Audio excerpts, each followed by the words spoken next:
Hola viajantes, bienvenidos a Bratislava. Hoy visitamos la famosa Iglesia Azul, una de las visitas obligadas en esta capital de Eslovaquia, que fue entre 1536 y 1783 la capital del Reino de Hungría y el lugar donde 18 reyes y reinas fueron coronados.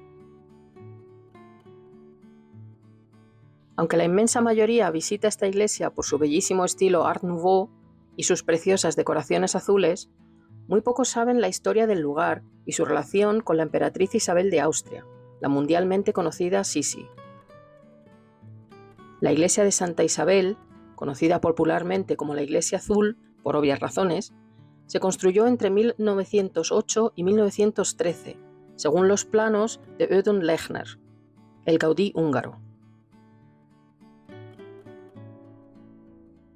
Bratislava celebraba los 700 años del nacimiento, en 1207, de Santa Isabel de Hungría, nacida en la ciudad, y esta iglesia, en principio pensada solo para el Instituto Católico que está enfrente y posteriormente abierta al público, sería la culminación de las celebraciones. La condesa viuda María Gabriela Zapari fue la gran impulsora de este edificio. Presidió el comité fundador, aportó cuantiosos fondos propios y gestionó el apoyo del emperador Francisco José de Austria y del Papa. La iglesia fue construida no solo como lugar espiritual, sino también como un mausoleo simbólico y un monumento arquitectónico en memoria de la emperatriz, que había sido asesinada en septiembre de 1898.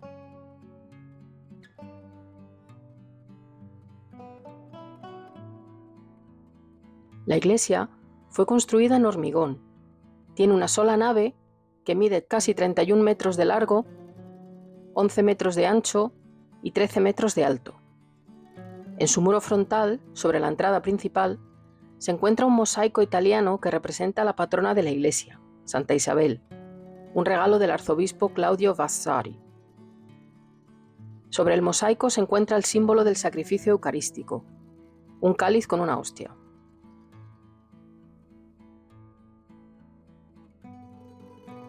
La torre de la iglesia tiene 37 metros de altura y un techo abovedado rematado con una cruz apostólica. El reloj de la torre fue fabricado por la empresa Schmidt y financiado con donaciones de los fieles. Para la decoración exterior, se utilizaron pequeños azulejos azules para lograr un efecto más llamativo, por lo que la iglesia es conocida popularmente como la Iglesia Azul. Las pequeñas tejas azules esmaltadas del tejado también contribuyeron a este nombre. Lechner conocía muy bien la legendaria historia de Santa Isabel y sus rosas, por lo que, influenciado por esta historia, utilizó con frecuencia el motivo de la rosa en la decoración de la iglesia. En el interior de la iglesia solo hay dos estatuas. En la parte trasera izquierda, en un nicho, se encuentra una estatua de San Antonio, hecha de mármol blanco tirolés, obra de Alois Riegele. La segunda estatua se alza en la parte delantera izquierda sobre un pedestal de piedra, y es la estatua del Sagrado Corazón de Jesús. Los bancos de madera, el órgano y las paredes mantienen la misma temática de tonos celeste y azul del exterior, acentuados con detalles dorados y amarillos. En el altar lateral frente a la entrada es donde antiguamente se ubicaba el relieve de la emperatriz Isabel.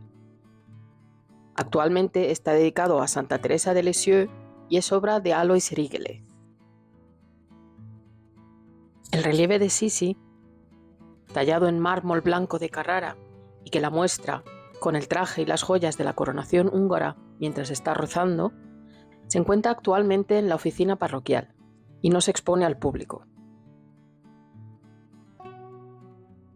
El cáliz utilizado en la misa mayor con motivo de la inauguración de la Iglesia Azul, el 13 de octubre de 1913, fue una donación del Papa Pío X.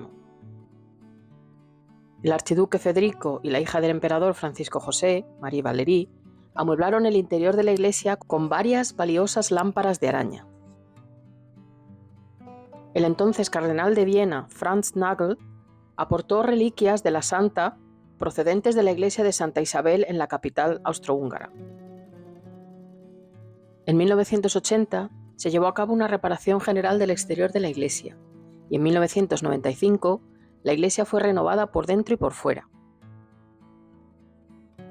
El cuadro del altar mayor es obra de Giulia Turi y representa a Santa Isabel practicando la caridad. A ver, viajantes, puede ser mi pasión por Sisi, pero yo, en el rostro de la santa, me parece ver las facciones de la soberana. ¿Qué opináis vosotros? También hay 3 estatuas de metal fundido que no son estatuas propiamente dichas, sino que tienen una función meramente decorativa. Una está sobre el púlpito y las otras 2 sobre las grandes lámparas de araña de cobre que se encuentran junto al retablo. Las 3 representan ángeles con las manos caídas.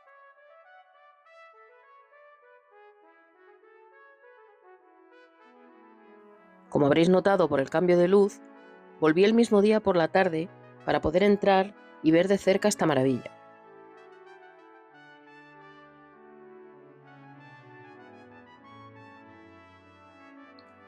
Las luces, junto con la iluminación navideña, le dan al lugar un aura especial y realmente no sabría deciros si me gusta más de día o de noche.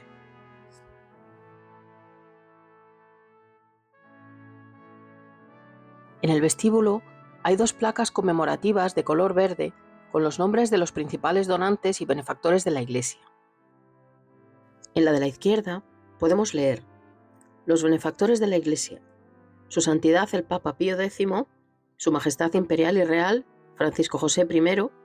A la derecha vemos varias mujeres de la familia imperial: María Annunziata, cuñada de Sisi, la archiduquesa María Valeria, los archiduques Federico e Isabel de Austria, la princesa Augusta, que supongo que será la hija de Gisela, que además es la siguiente en la lista, Sofía de Hohenberg, quien sería asesinada en Sarajevo junto a su esposo, Otto de Windisgrätz, que era el esposo de la única hija de Rodolfo, que además es la última que está en esta lista. En la derecha hay otra lista que nos habla de los demás contribuyentes que no eran de la familia, como los ciudadanos de Bratislava, varios miembros de la familia Zapari, varios condes húngaros, el Instituto Católico Real, los sacerdotes del seminario y, por supuesto, las 2 grandes amigas de la emperatriz, María Festetics e Ida Ferenczi. Realmente me pregunto cuántos de los miles de visitantes que admiran esta iglesia se paran a leer las placas o conocen la historia de este templo. Como veis, viajantes, esta iglesia es una joya que bien merece una visita, con todo el tiempo del mundo para admirar sus detalles. Aunque sigo pensando que el relieve de Sisi debería volver a su lugar original, o al menos ser expuesto, y no estar escondido como lleva tantos años. ¿Qué opináis vosotros? Os leo en los comentarios y nos vemos en el siguiente. Un saludo.